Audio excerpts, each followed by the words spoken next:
Good evening, all of you. Happy to see that many participants have joined for the session. So let's start our meeting with a silent prayer.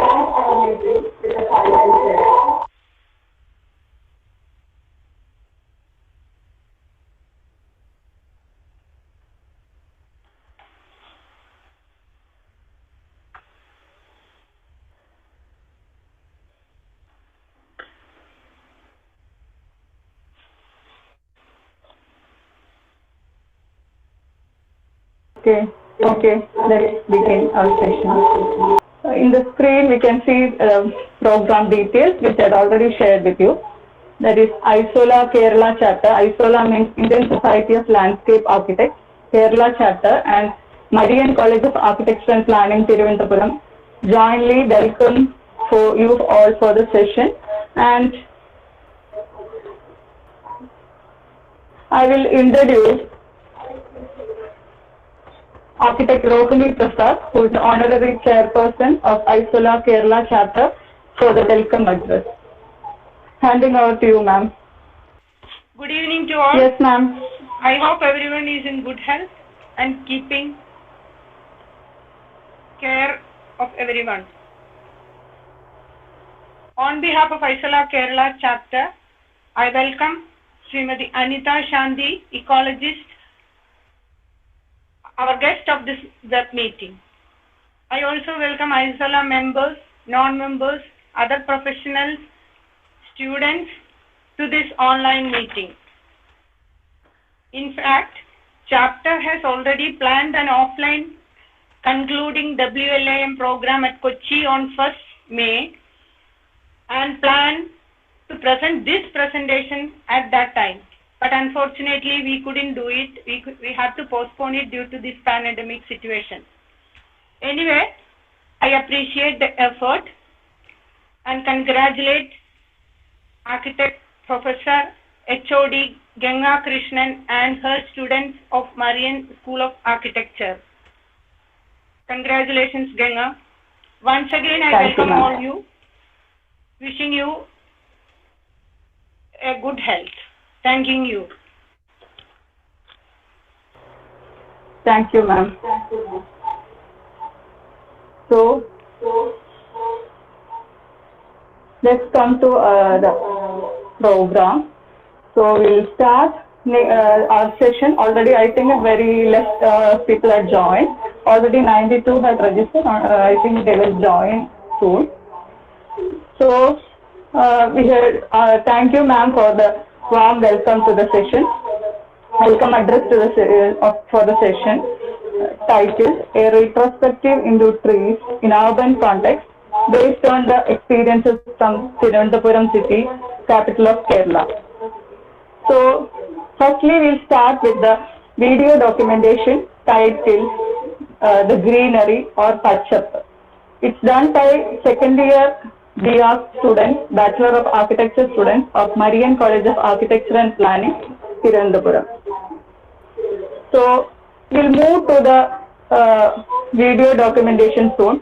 Before that, I'll give a small introduction to the documentary because of this COVID pandemic situation, we couldn't complete our documentation to its fullest, but we had attempted our level best to cover the trees which are having significant role in the society as well as interwoven with the culture of Trivandrum. So let's begin our video documentation. Let him join. So meanwhile, I don't want to waste the time of everyone. So I think I will introduce Ms. Anita Shanti. She will give a beautiful talk about the trees and her experiences in tree work. So Ms. Anita Shanti, who did her BSc Zoology and MSc in Ecology, and also she had specialized in ocean ecology and ecological education based on coral reef islands of Lakshadweep. Drawn into the environment movement, especially Save Silent Valley campaign by her social activist father and her beloved botany professor mother. So she is also fond of all these ecological aspects and she had also authored ecological education modules for Lakshadweep, wetlands of Vembanad Lake, Kerala, in association with prominent national level environment research groups like Kalpavriksha and A3. She had also authored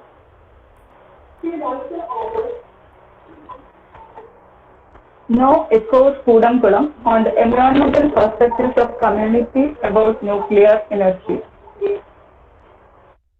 Authored Children's Literature book on Lakshadweep published by Children's Literature Institute.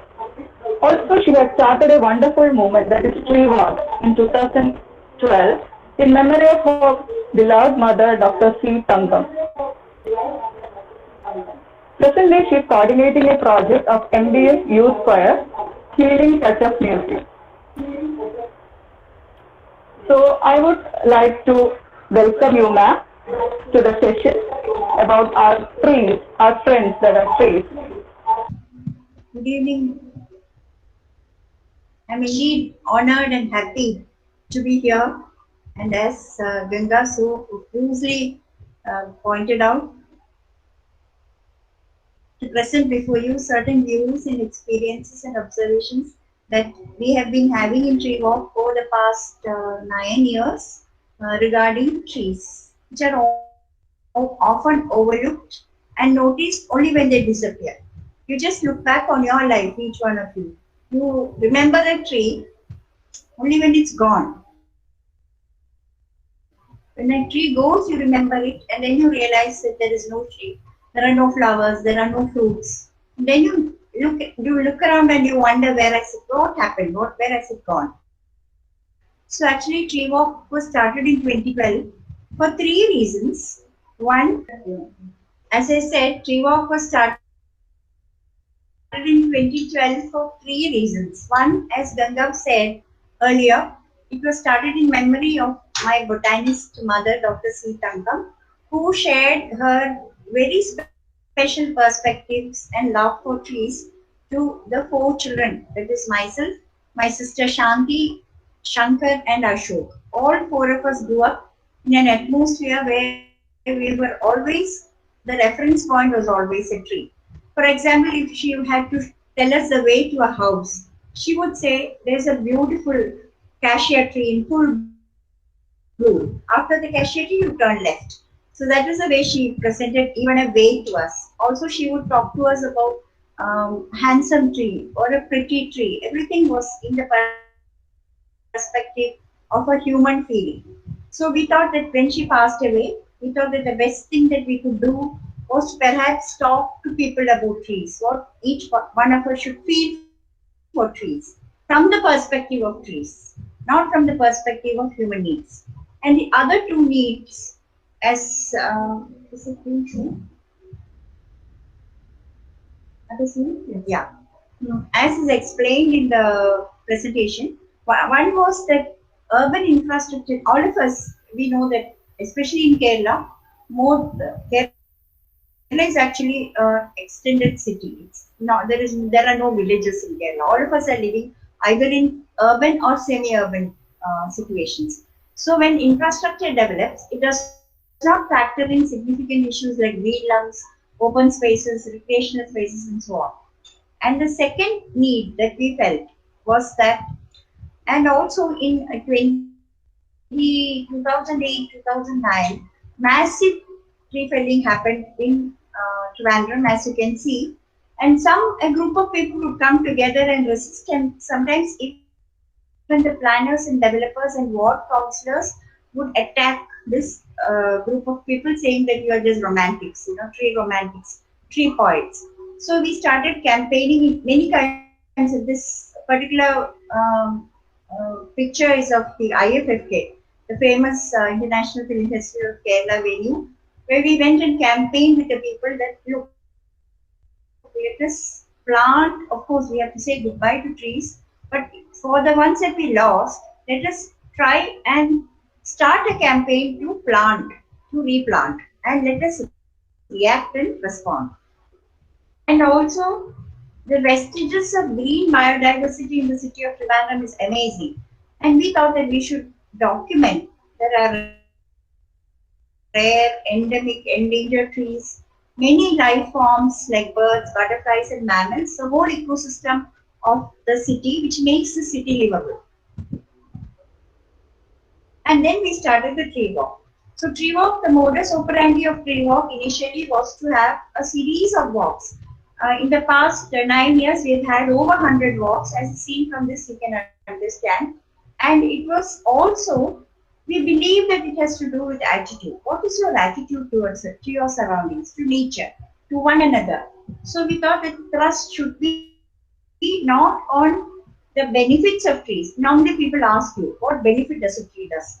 What is a good thing about a tree? Why should you grow a tree? But we thought that we should go beyond the monetary benefit and maybe focus on ecological services of trees. Then how trees help in mitigating the most threatening thing called the urban heat island effect. And also how trees are like green lungs. They are really reservoirs of oxygen. And also how these rare, endangered and endemic trees have come into the city. So these are the kind of documentation that we have been doing over the past 9 years. So as I said earlier, over 100 walks in different parts of the city, exclusively designed with trees as focus.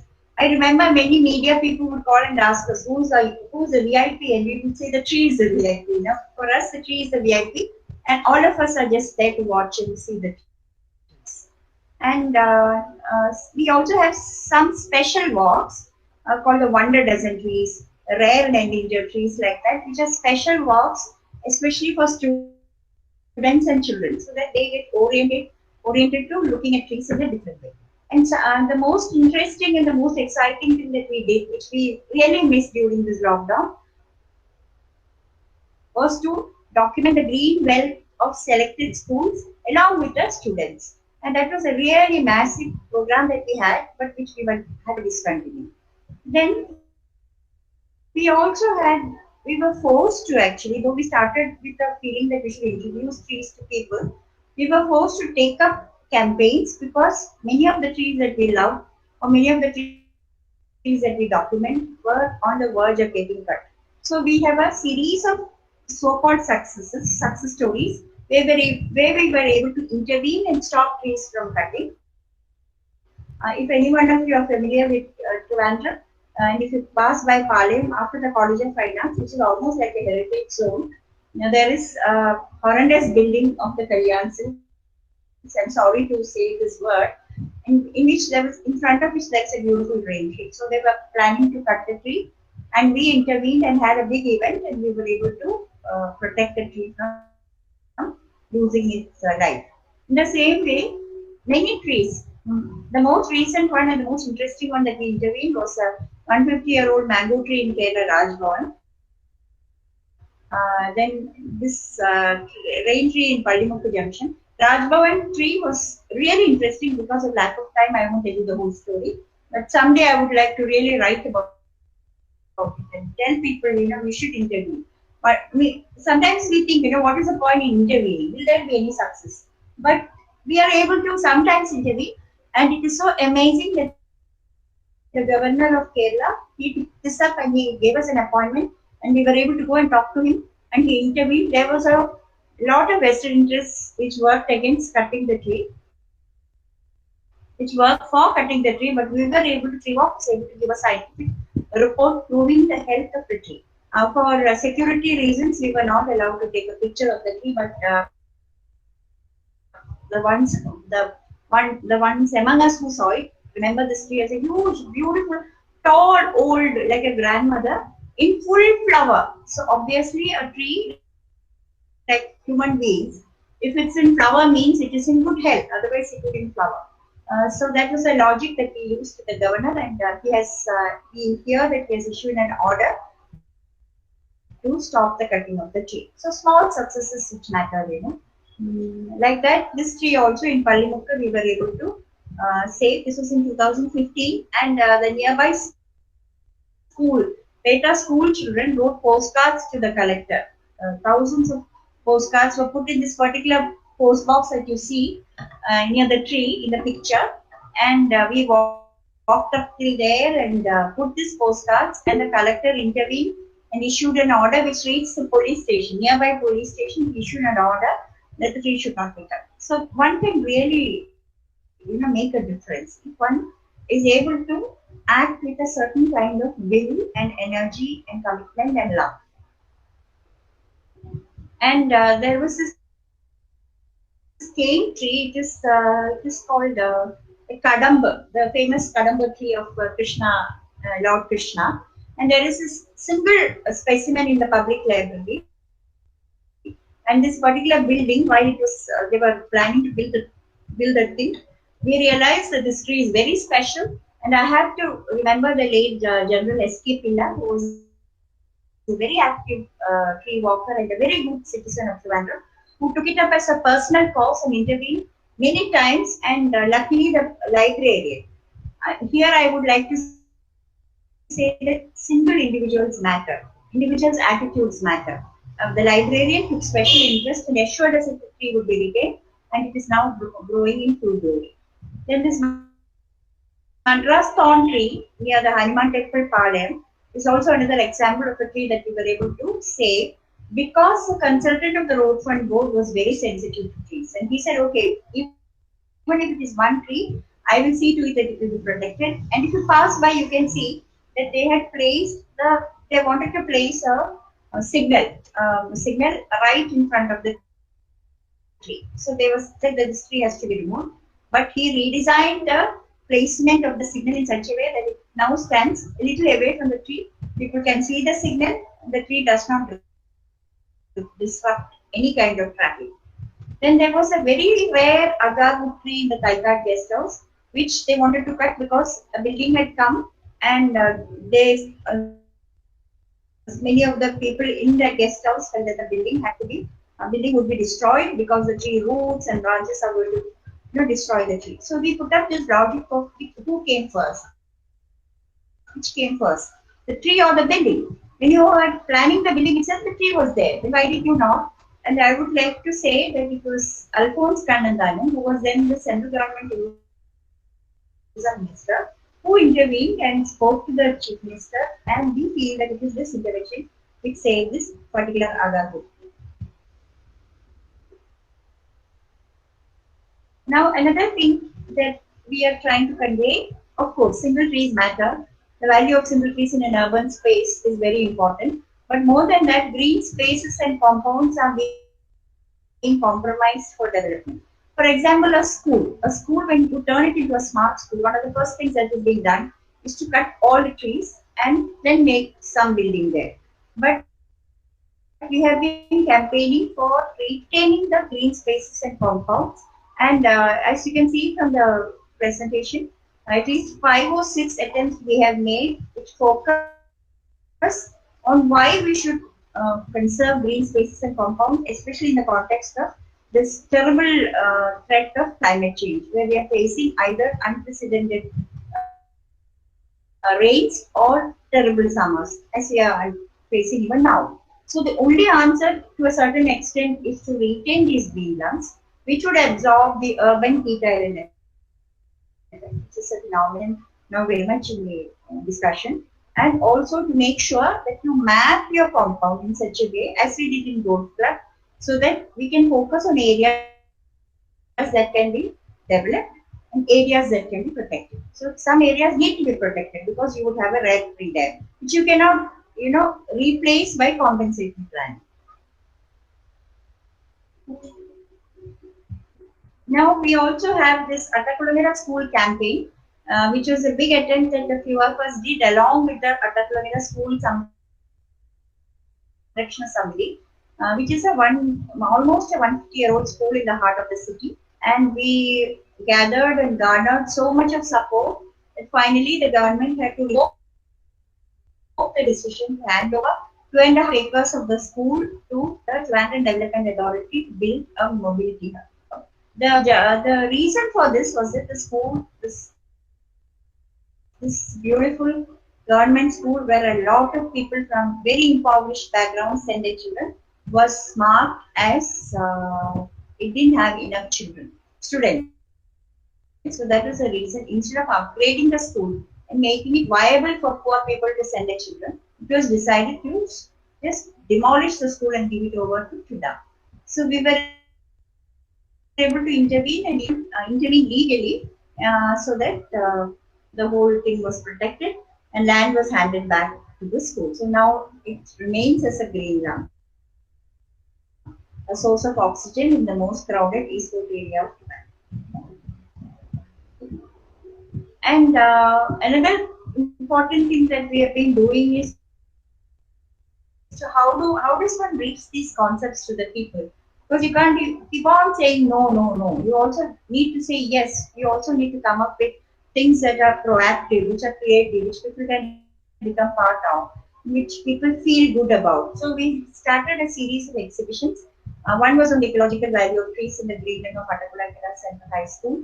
Then we had another exhibition called the 100 Landmark Trees of the City. And then we had another on Time to Plant, which was like exhibition on small plants and trees which are suited for the city, because one need actually always plant big trees, but then even have small plants and trees which make a lot of difference. Then there was another very important exhibition that we had, which is called, which we still have, called Am I a Danger Tree? Now the present trend is to mark a tree as dangerous and to just cut it. So we just zoomed in on what makes a tree dangerous. What are the factors? Now we have also been having very special events, which two events that I want to highlight was many trees in the city are getting dangerous or becoming dangerous or getting aged prematurely because the way it has been treated. Either they are locked or waste is kept put under it and burned, so the trees become unhealthy, and then that is one big reason for them to get cut. So we discovered this team from Kottayam called the Vriksha Paristhiti Samrakshana Samiti. So Binu K and team from Kottayam are working along with us to identify trees that we can bring back to health through a very old and very time-tested process called the Vriksha Ayurveda. So one success experiment that we did was in December 2019 when we rejuvenated an Indian folk tree or Maramelli near Palem and signed up. We had to wait for 6 months and then the tree came back to life. New sprouts came and lots of flowers. If you pass by, you can see it, like I have been saying many times. And recently in February, we also took care of an Indian blackboard tree, Lampala near museum, which was damaged by waste burn. In this case, we got the support of the corporation. They helped us to remove the waste, and it was a really beautiful process that we were involved in. And because it was done in February, we are still waiting for the result, and we hope and pray that in another 6 months' time, the tree will come back to life. Now, I would like to kind of focus on what are the major threats to urban greenery. Haphazard cutting and pruning by the Kerala State Electricity Board, which trees also have an architecture. They have a way of branching. They have a way of arranging the leaves and the branches, which is very natural. And that is the balance. But sometimes what happens is that if they are pruned in a haphazard way, and that results in the tree losing its balance and falling, or the tree losing its basic stability. Then insensitive tiling and cementing of tree base, especially in footpaths, which affects the spreading of roots, which are very essential for balancing the tree. And it also arrests water and soil, everything that the tree, air, even oxygen that the tree roots need to sustain the tree. Then waste burning, as we mentioned earlier, that cause damage to live bark and lead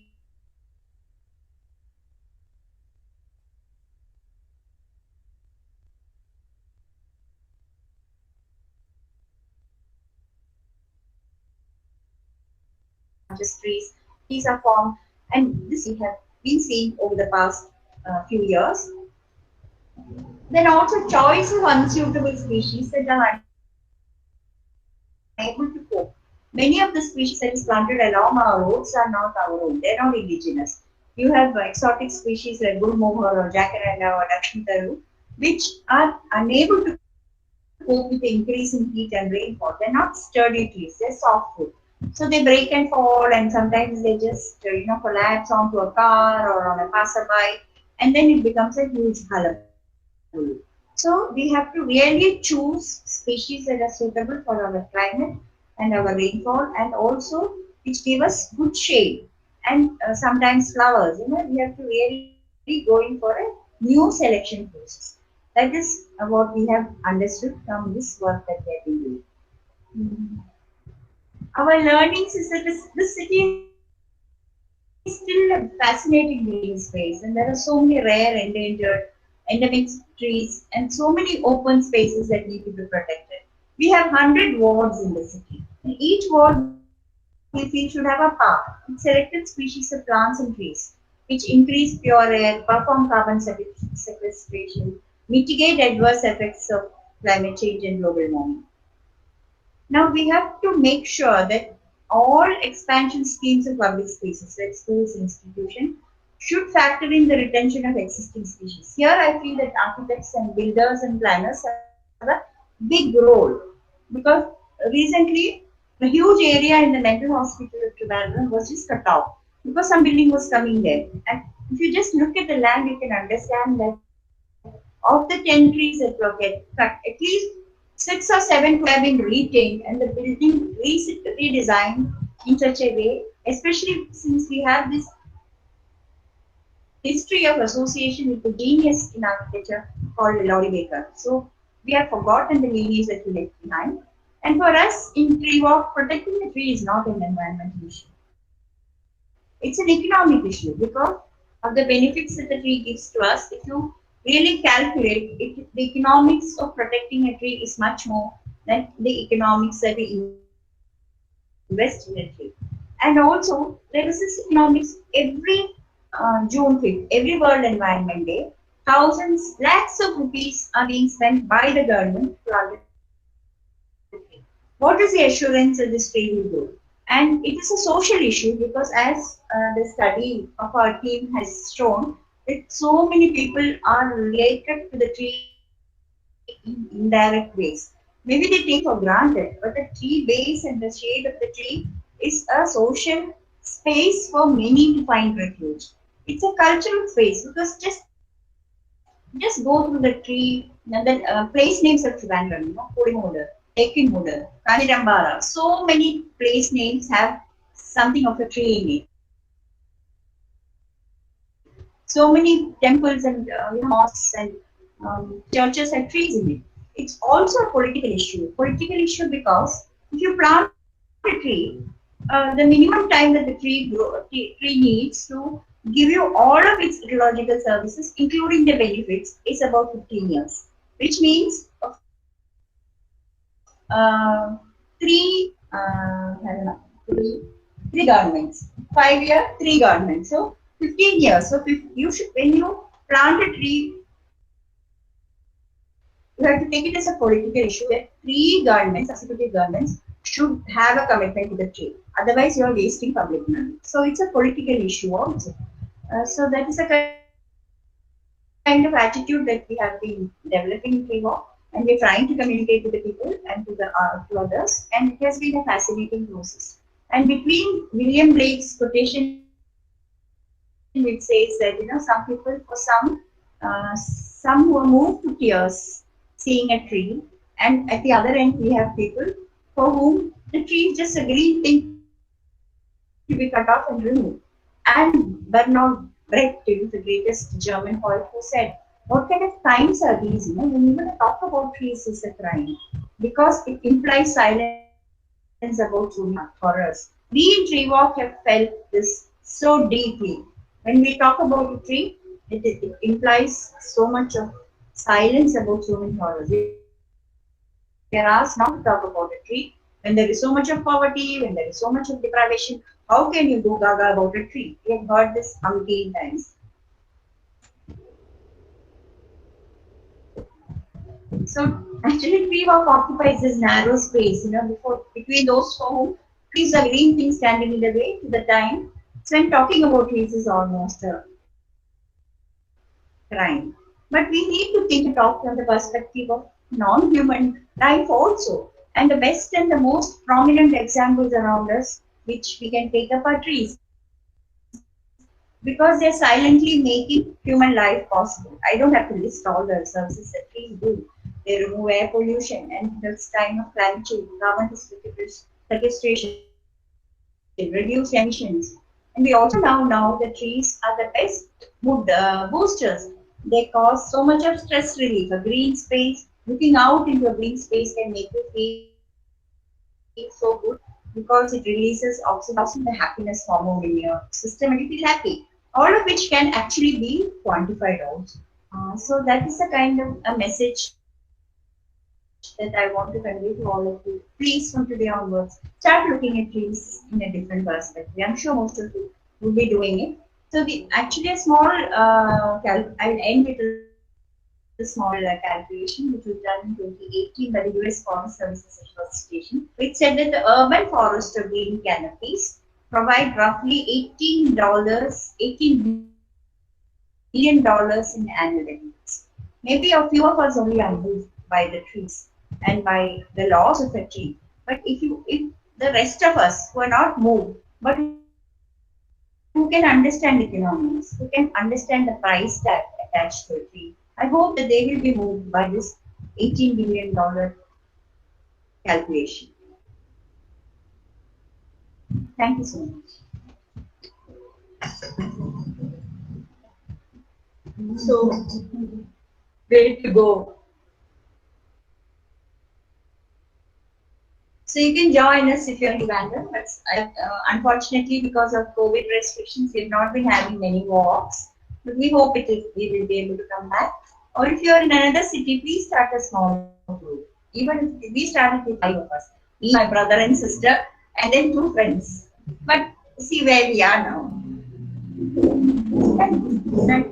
Thank you, ma'am, for the wonderful presentation, and it has actually made us think a lot more to do as responsible citizens of our country. So let's join or whatever we can, even a small gesture, we can do wonders. So let's start. Let it be a new beginning. Thank you, ma'am. Okay.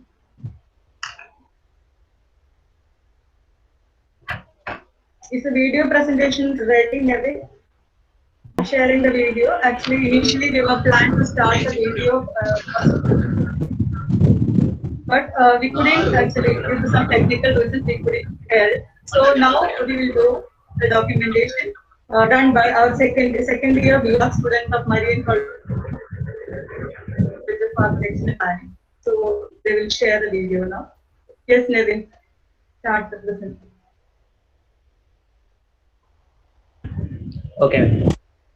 We will complete the video presentation and we will have an interactive session. Man has progressed far in the evolutionary process from being a part of nature to one who modifies nature.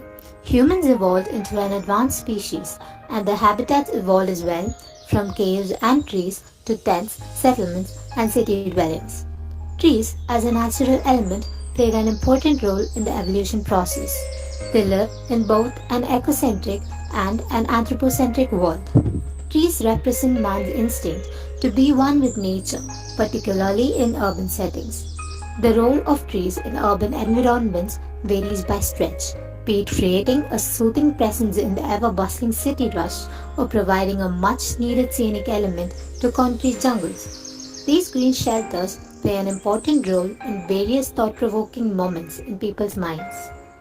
Trees in the Trivandrum city that have a significant role in imparting socio-cultural values are documented. The user responses that are noted and proposals that can be made to strengthen the importance of green infrastructure in our cities have been chosen for this study. The documentation attempts to analyze the trees in various stretches and settings thus reminding us of the importance of the unnoticed. Trees were randomly selected.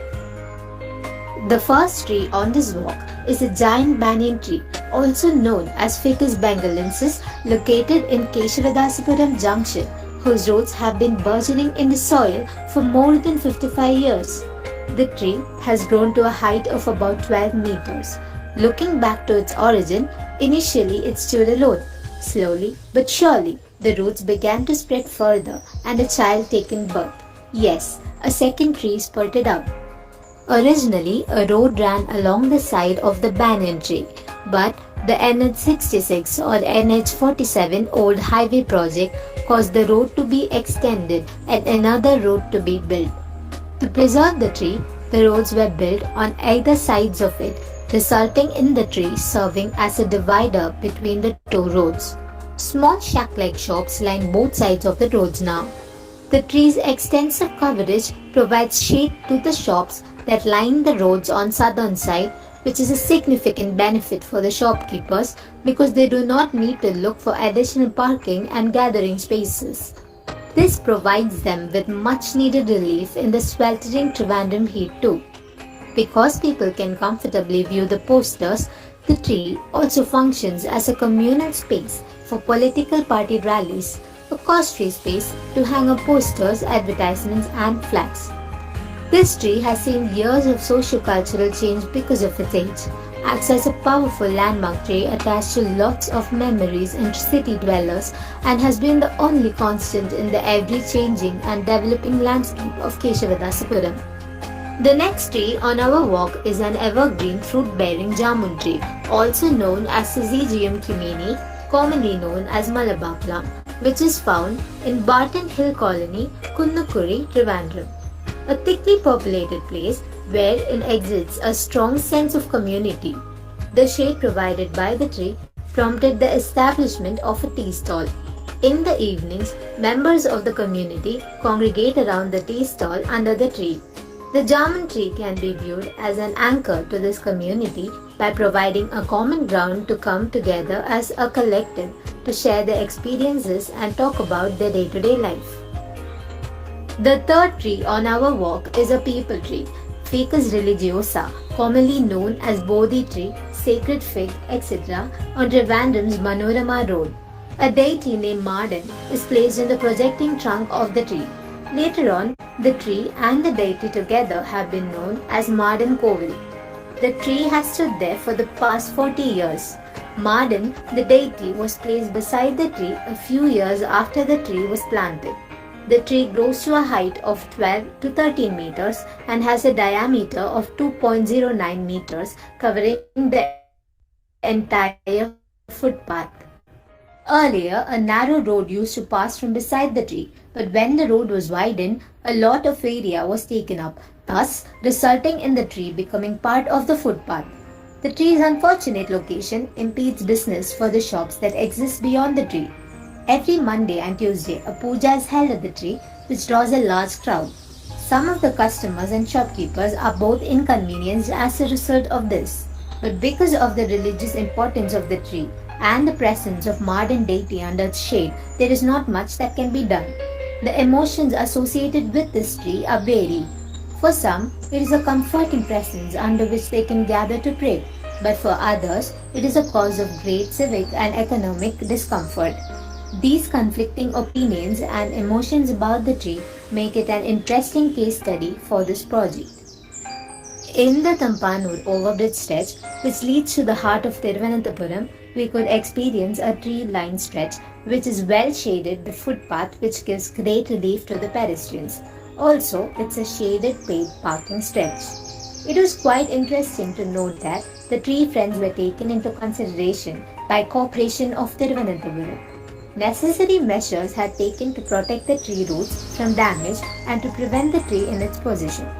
Another interesting place are the rare Nirmatalams, also known as garlic pear tree or three-leaf caper, in Thiruvananthapuram's favorite socio-cultural street, Manaviyam Veedi, tell their own stories carrying a deep connection with the soul of the land. Nirmatalam tree was planted by late Indian poet and activist Sugata Kumari along with Women Collective in the year 2013 as a tribute to the iconoclastic feminist writer Madhavi Kuti, and the tree and its surroundings act as a place where women gather to express their concerns, worries and also protest. It is also a great gathering place for the artists, common men, etc. Also, the tree and its setting serves as a gathering place for customers arriving at nearby tea or food stalls. A seating area has been created around the tree to accommodate gatherers.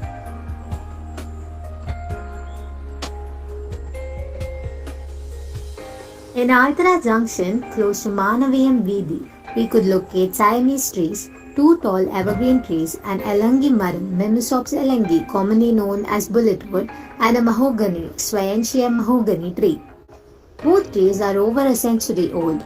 They have transcended the sands of time and have been witnesses to great change and growth in the city of Trivandrum. A gathering place with seating provided around the trees. They stand facing a junction and provide a lot of shade. A road runs in front of the trees with shops on both sides. A food truck is located opposite the tree and operates in the evenings until late at night. The next tree on our path in the same stretch is a huge peepal tree now inside Altara temple, Al Malayalam for people. History dates back to 68-year-old temple holds the approximately 200-year-old peepal tree, which is said to have been planted to tie the Travancore king's horses and which provided shade for travelers passing through the area. It is believed that an elderly lady used to sell turmeric under this tree, where she also used to light lamps and perform pujas. Over a time, the belief that the location was holy arose, leading to the establishment of the temple. It is quite interesting that the temple built around the tree without disturbing its growth, and the place itself is named as Altara, Thiruvananthapuram. The next set on the walk has been selected as a stretch of trees. It is a grove of flowering trees that provide shade to the footpath below, creating a pleasant parking area. The following tree is a profusely flowering coppercore tree, Peltiphorum pterocarpum, commonly known as coppercore, yellow flamboyant, yellow flame tree, etc., located at Shastamangalam. It is directly across the street from a Milma shop. The tree is adorned with yellow flowers, which also created a beautiful yellow carpet beneath. It provides adequate shade for the vehicles that are usually parked beneath it. To make a living, an elderly woman sits under the tree and sells fish. Her livelihood is based on this tree and she has been using the place for long back. Next one, the giant peepal tree with a widespread green canopy located in Shastamangalam Junction. Its primary functions is to separate the roads around the roundabout. Knowingly or unknowingly, it performs the duties of median, shade and cool breeze to the passerby, shelter to varieties of species, and also acts as a landmark. So, memories are attached to people's minds. This tree can be found in a small public children's park in Jawaharnagar, a posh residential area in Thiruvananthapuram. Its vast foliage provides ample shade for the children playing around it, people resting beneath it, and overall shade and coolness to the area. The rich ecosystem within the tree is also a source of fascination for park visitors. It is also a popular hangout for the area's youth. A pond nearby adds to the cool breeze that blows through the park. There are seating areas available. In addition, an auto rickshaw stand can be seen nearby. After a long day at work, the tree's extensive canopy provides shade and a cool breeze to the tired rickshaw drivers too.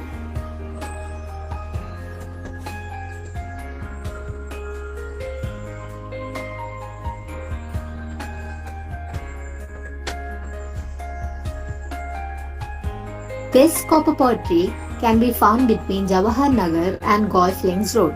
An elderly vegetable seller daily sells her vegetables under this tree, which is a great source of relief from the scorching sun during the hot summer months and a sheltered space. Apart from its ecological benefits, this acts as a parking area wherein people want to park their vehicles under a tree's luxury. A stretch leading to the entrance to the Golf Links Road and a beautiful stretch along Kuruvankodam Road acts as two beautiful settings adorned with big trees which are eye-catching, which mark the end of our tree walk. In both the stretches, large canopies extend into the road, providing shade for passing cars and pedestrians. A group of vegetable vendors sit under the trees, selling vegetables and fruits were mind-blowing. There, the value of trees was well considered, which provides sufficient enclosure and comfort conditions for the vendors, and the people can buy without any hustle bustle. Some trees act as gathering places, waiting area, dumping yards, free hoarding space, resting space, etc., and its functions go on being unnoticed. The multi-phase nature of trees such as microclimate modifier as a support system to the people in the lower ladder, as an activity generator, as a viewing gallery, a symbol of aesthetics, etc., along with its environmental benefits, reveals that trees in urbanscapes have broader perspectives. Our journey to value the green treasures will continue to remind the relevance of the unnoticed.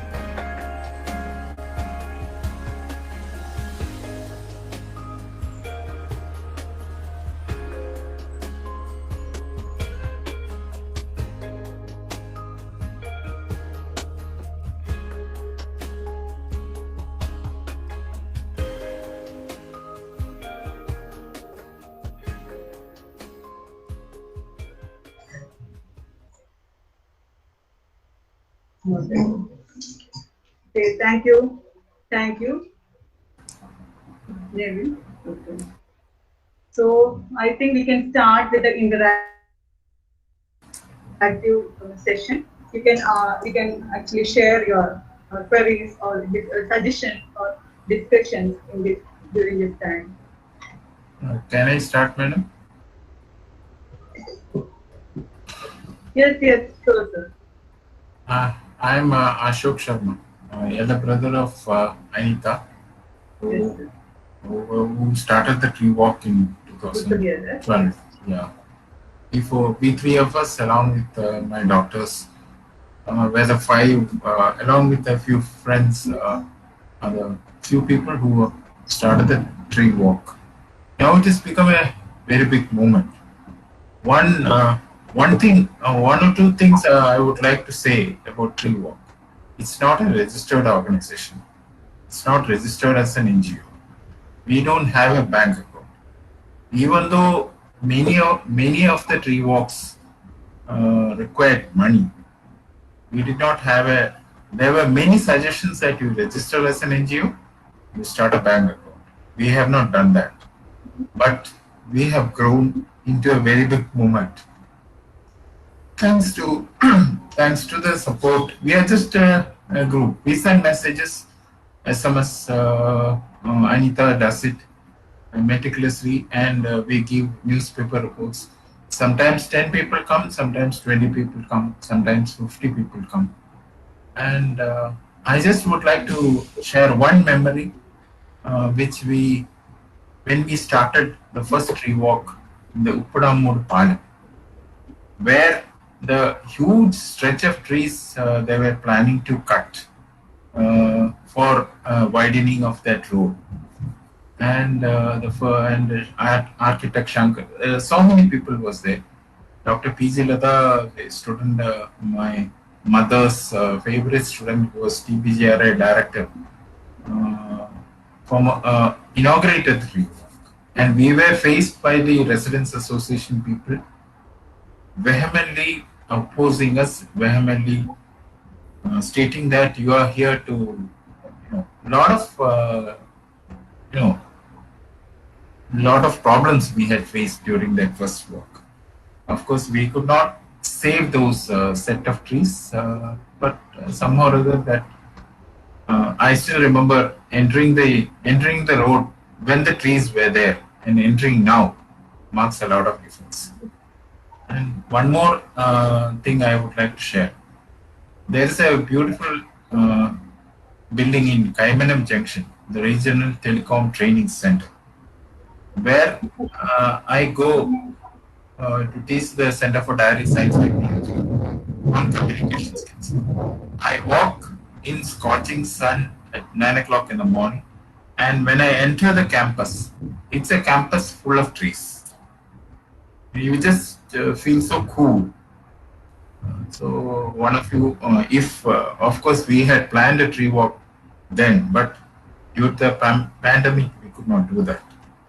So we are really proud of having such an occasion wherein we could meet young architects, and the beautiful, video that you have prepared on the trees of Trivandrum really really adds, value to the session.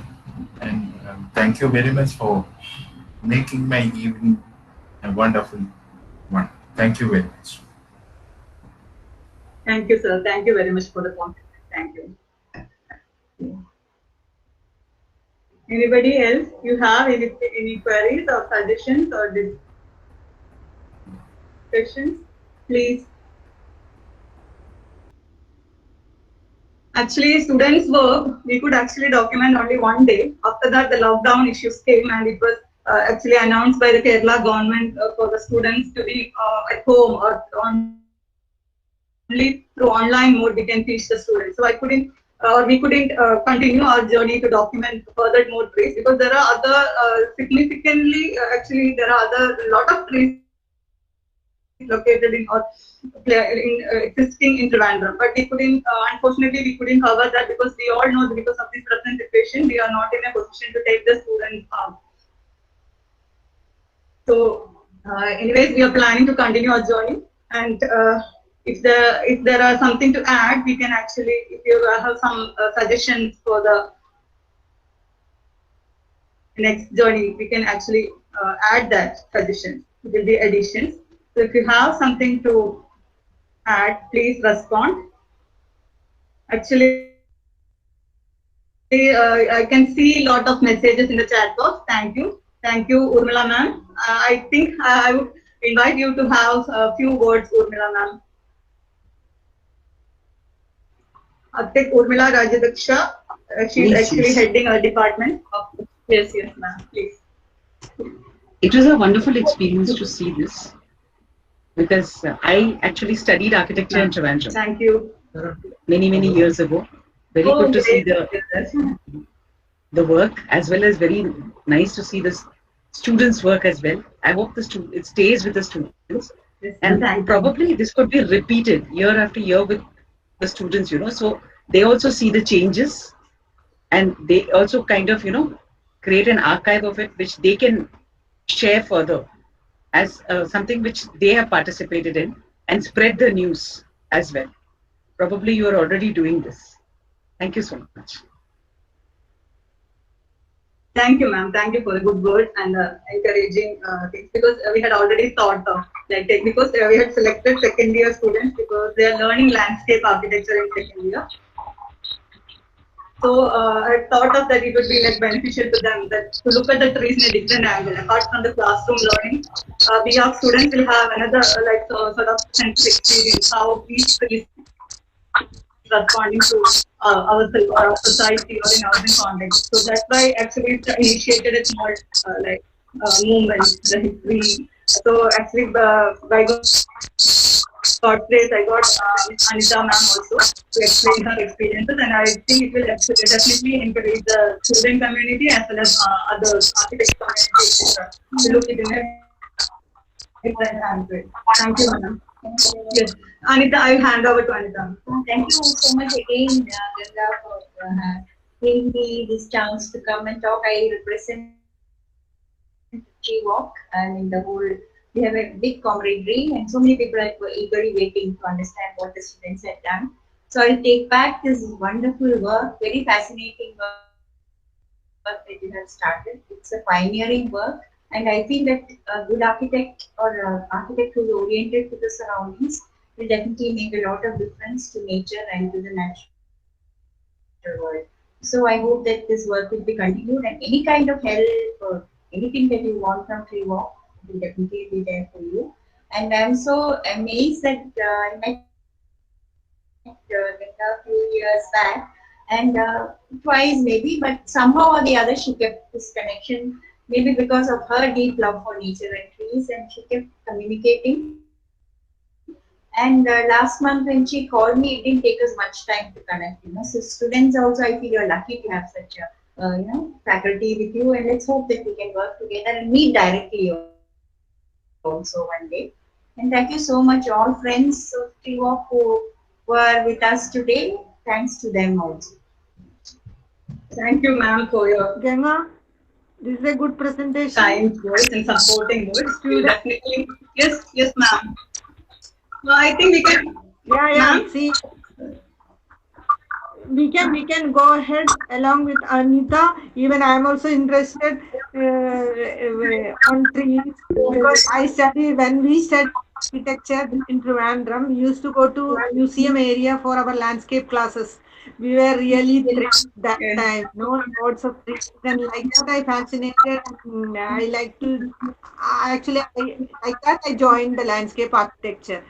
So that memories are still there with me. Yes. The museum area, the trees and other things. It's a rare blessing for us. Anyway, nice work, Ganga. Keep it up. Yes, ma'am. Yes. Okay, thank you, ma'am. Thank you. And anybody else to share your kind words or suggestions or queries? Otherwise, we'll wind it up. Already, we had planned it for 1 hour. If anybody has something to say, you can contribute to all of us. Yes, please respond. Hello, Ganga. Those who had about yes, please. Yeah, okay. I'm landscape architect Anish from Calicut. I think it's a very nice exercise that that we have done through your students. I think it's come out really well, and I think with organizations like Tree Walk, I think what is missing in today's city planning or town planning level is that there is no documentation of any trees as such which becomes a part of a city master plan or whatever you talk of. Okay, so I think such in exercises like this, if it could incorporate the documentation of trees in the city planning. So I think these like organizations like Tree Walk, where they're so much concerned about trees and they have a lot of knowledge about the existing old trees, etc., etc. So if with the help of such organizations like Tree Walk, if you could actually go on with some kind of a documentation of these trees, which could actually be put up as one layer in the city plan or the master plan of a city, I think that will be a great help to even as landscape architects, our contribution. I think that would become very notable, and I think that such such efforts would really mean something in our in the future planning of cities, etc. I think that was something missing in every urban scenario. I think that this is quite missing. That we actually in any urban scenario that you take, the documentation of trees has never happened. I think a great effort. I think if you could add on this documentation process also into this, I think it would be of great help to even to students, even to the city planners, etc. Yeah. Thank you. Thank you, Anish. Thank you. Actually, we were planning to present it in an open space at the Kanagakunnu Palace with the support of the PWD Department of Trivandrum, like Kerala PWD Architecture Wing, Chief Architect's Office are actually ready to support us. But because of these situations, actually everything we had to suddenly plan it into an online mode, and also we were planning to open it to public to understand, to make the people aware how much relevant are the existing trees, and a lot of things to learn from the Raja Veedi, that is King's Street, because during that reign of king, it was actually he had planted trees in such a way that there is no felling of branches during rains, and the roots are actually deeply rooted into the earth. So there is no roots coming out and disturbing the footpaths, etc. And also the trees which require less maintenance or less amount of water consumption was planned. So he was such a wise ruler to plan in that manner, like in a futuristic manner, he had planned things, and still that trees are existing, and it is not creating any problem. But nowadays, actually, what is happening is because of the not planting of trees. Lot of trees are randomly selected and planting. As Anita ma'am had rightly pointed out that Jacaranda, Gulmohar, etc. Actually, that is not suitable for these avenue trees. Trees to be planted along the roads, because it is very fragile trees, and the branch felling surely happens because Kerala is situated in a place where the maximum rainfall is happening. Driving means also. So we have to actually learn quite from history also, because of the existing trees in that same street. Actually, we have to learn a lot. So those sort of initiatives we are actually planning, and hopefully, I think we can achieve that plans or goal. Thank you, Anish. Yeah, thank you. It's a great effort. I think in fact, it's a very long process. It cannot be done in a day or a couple of days, because it has to be a long cyclic process where a lot of individuals are involved, the authorities are involved. I think it's a great work to start with, and I wish you all success. Thank you. And actually, Public Works Department of Trivandrum or Kerala was willing to help us, because they already told us that there is no guidelines regarding the street planting. So they were actually wanting to us to project something in the public place. But we will definitely try for that next time. Yeah. Right. So, okay. I think we can wind up the meeting if nobody else have to share something.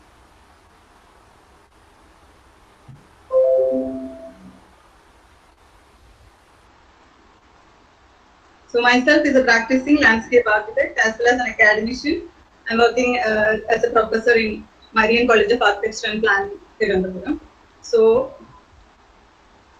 we will actually, the site documentation team, some of the students are here. We went to site, Nevin, Alan, Danny, Tina, Aditya, Serena, Shafna, Uttara, and some other students that worked in the background also, Arya, Sejal, Ashwin, and all the second year students of our college. And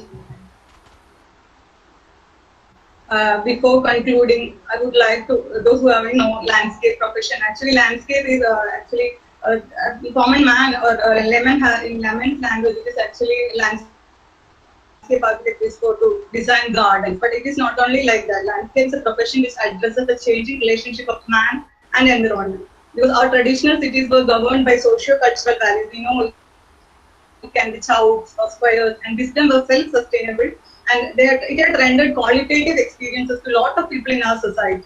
And the role of our landscape architect transcends boundaries in integrating intangible values of culture, people, places, land, air, water, and especially the context and site-specific conditions in ecologically healthy places to meet present and future challenges. And it was a very humble attempt of us to look into this, and definitely we will take this forward. And Ashwin, even our student, will give the vote of thanks. Handing over to Ashwin. Good evening to one and all present here. It's a great honor and privilege to propose the vote of thanks on this momentous and memorable occasion. First and foremost, I very much thank our chief guest, architect Rohini Prasad, chairperson of Isola Kerala chapter, who despite her busy schedule has found time to grace this occasion. I also express my heartfelt thanks to Ms. Anita Shanti ma'am for a valuable contribution. The web talk that we had was one of its kind and was highly productive. We are grateful to architect Ganga Krishnan ma'am, HOD of MCAP, for her able guidance and has always encouraged us throughout this presentation. I thank her for her kindness, interest, and her continued support throughout for the session. I especially acknowledge our principal of MCAP, architect C.V. Dilip Kumar sir, and our director, architect Baby K. Paul sir. And also I thank the management of this institution. I owe special gratitude to the members of the video documentary team who have worked hard and put on a tremendous effort in order to ensure that this occasion becomes a memorable and resounding success. I thank all the distinguished invitees present here accepting our invitation. I also thank all our fellow S4 batchmates who have worked behind this video documentary. I thank you for your cooperation in making this session a success amidst this COVID-19 pandemic. Once again, I thank you all for your unhindered cooperation and attention. Thank you. So thank you all once again. Thank you.